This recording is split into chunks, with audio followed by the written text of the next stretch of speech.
আমাদের কাজ, ওইগুলো আমরা করবো। কারণ জলটা যেন অপচয় না হয়। জলটা যদি অপচয় হয় তাহলে আগামী দিন আমরা এই জলটাই পাবো না। এই কুয়োটা হচ্ছে ভূগর্ভের থেকে যে জলটা উঠছে, এই জলটা আমরা নানান রকম কাজে ব্যবহার করা যায়। ওই থালা বাসন মাজা, জামা কাপড় কাচা, যেগুলো যা করা যায়, এই জলটা আমার কাজ হয়ে যাবে, তখন এইটা দিয়ে আমি ঢেকে দেবো যেন মশা মাছি পোকা মাকড় না পড়ে। তাহলে জলটা নোংরা হয়ে যাবে, পরে আমরা তখন ওই কাজটা আর করতে পারবো না। যাতে পোকামাকড় না হয় তার জন্য আমরা ঢাকারও ব্যবস্থা করেছি, সবসময় ঢেকে রাখি যাতে জলটা ভালো থাকে। বিশ্ব পরিবেশ দিবস পালন করুন। 5ই জুন বিশ্ব পরিবেশ দিবস পালন করুন। প্লাস্টিক বর্জন করুন।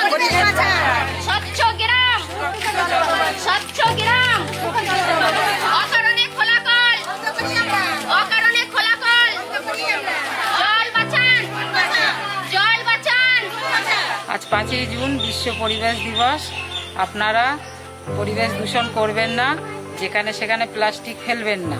আমার ক্লাসের সকল বন্ধুদের বলবো তারা যেন জল অপচয় না করে, পরিবেশ দূষণ না করে, আর প্লাস্টিক ব্যবহার যেন না করে। আমরা সকলেই শপথ নিচ্ছি যে আজ থেকে আমরা জল অপচয় করব না, পরিবেশ দূষণ করব না, প্লাস্টিক বর্জন করব। আজকে আমাদের সকলের একই কথা হবে, স্বচ্ছ গ্রাম, সুরক্ষিত জলবায়ু।